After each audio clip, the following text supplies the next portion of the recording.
নমস্কাৰ ষ্টুডিঅ'ৰ মাজত মই মিনহাছ এই মুহূৰ্তৰ এটা গুৰুত্বপূৰ্ণ খবৰ ল'বৰ কাৰণে চেষ্টা কৰিছোঁ কালি নিশা দেহাৱসান ঘটিল ভাৰতীয় সংগীতৰ নক্ষত্ৰ উস্তাদ জাকিৰ হুছেইনৰ বিশিষ্ট তবলা বাদক তবলা বজাই মোহিত কৰিবলৈ সক্ষম হোৱা এইগৰাকী উস্তাদ জাকিৰ হুছেইনৰ দেহাৱসান ঘটিছে কালি নিশাৰ ভাগত দেহাৱসান ঘটিছে উস্তাদ জাকিৰ হুছেইনৰ এই মুহূৰ্তত সবিশেষ এই মুহূৰ্তত এটা দুখবৰ ভাৰতীয় সংগীতৰ নক্ষত্ৰৰ পতন উস্তাদ জাকিৰ হুছেইনৰ দেহাৱসান দেওবাৰে ৭৩ বছৰ বয়সত কিংবদন্তি তবলাবাদক তথা সুৰকাৰ জাকিৰ হুছেইনে মৃত্যুক সাৱটি লয় ছান ফ্ৰান্সিস্কোৰ এখন চিকিৎসালয় শেষ নিশ্বাস ত্যাগ কৰে জাকিৰ হুছেইনে প্ৰথম অৱস্থাত জাকিৰ হুছেইনৰ মৃত্যুৰ বাতৰিক লৈ সৃষ্টি হৈছিল বিভ্ৰান্তি তাৰ পিছত সত্য পোহৰলৈ আহিছিল দেহাৱসান ঘটিছিল জাকিৰ হুছেইনৰ মৃত্যুক লৈ দেশজুৰি শোকৰ ছাঁ 1951 চনত মুম্বাইত জন্মগ্ৰহণ কৰা জাকিৰ হুছেইন তবলাবাদক উস্তাদ আল্লাহ ৰাখাৰ পুত্ৰ আছিল সংগীত আৰু কঠোৰ অধ্যাৱসায়ৰ প্ৰতি আগ্ৰহে তেওঁক বিশ্বৰ অন্যতম শ্ৰেষ্ঠ তবলাবাদক হিচাপে প্ৰতিষ্ঠিত কৰিছিল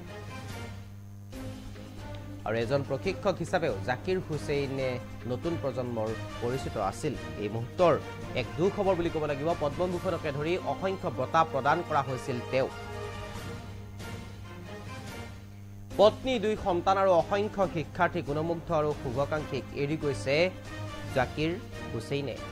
তেওঁৰ মৃত্যু ভাৰতীয় আৰু বিশ্ব সংগীতৰ বাবে এক অপূৰণীয় ক্ষতি আৰু এই মুহূৰ্তৰ এক গুৰুত্বপূৰ্ণ খবৰ বুলি ক'ব লাগিব কিংবদন্তি তবলা বাদক জাকিৰ হুছেইনৰ মৃত্যু এইগৰাকী হৈছে উস্তাদ জাকিৰ হুছেইন যিগৰাকী জাকিৰ হুছেইনৰ হাতৰ যাদুত তবলাত হাতৰ যাদুৱে এক প্ৰকাৰ মোহিত কৰিবলৈ সক্ষম হৈছিল জনতাক তথা যিসকল অনুৰাগী আছিল সেই অনুৰাগীসকলক মোহিত কৰিবলৈ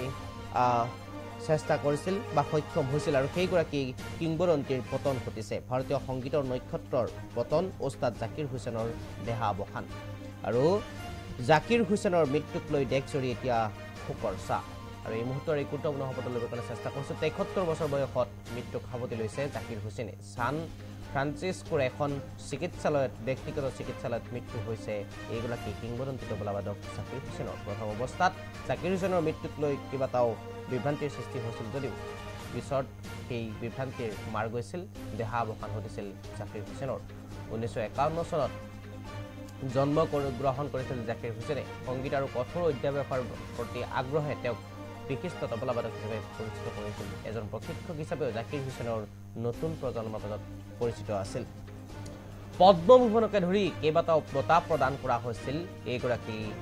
বিশিষ্ট তবলাবাদক জাকিৰ হুছেইনক আৰু সেইগৰাকী বিশিষ্ট তবলাবাদক আৰু নাই এক প্ৰকাৰ